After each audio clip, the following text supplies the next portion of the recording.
Oh my fucking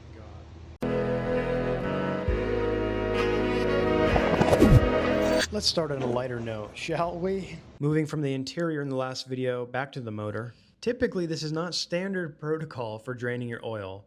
And typically, when you get a new project car, the first thing you do is change the oil so you can see what secrets it's hiding. But the bolt for the plug is rounded out, and I got a little excited. So now it looks like the scene from a dish soap commercial over here. And you're not going to see anything by pointing your camera up here, but the way this build is going so far, I halfway expected to see a dead rodent up here, so may as well check. And as you do, I dunk my fingers in the oil to see if there's any sparklies. And then I found this, which is pure nightmare fuel when you're dropping your oil. But upon further inspection, it's plastic, it's not metal, and it's likely from the timing chain roller guides, which we're going to be replacing anyway. Now we're going to try to jam a square peg in a round hole because this oil drain plug is completely shot. I've never seen anything more stripped, actually.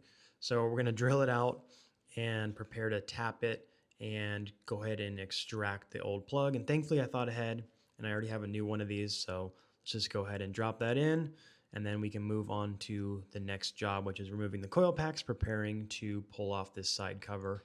Pin this bad girl at top dead center so everything is where it needs to be. And then we can pop these plastic thingamajigs out so we can get a special tool in here to lock the camshafts in place so nothing moves around.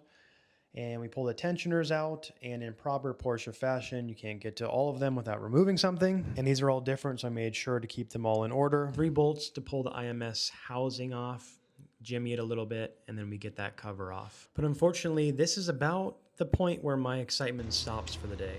Because after just 3 torques of the remover tool,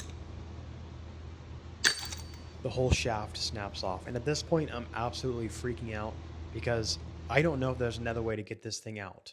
Fortunately, there is, and we're going to try to figure it out, but I got to wait for the tool to arrive.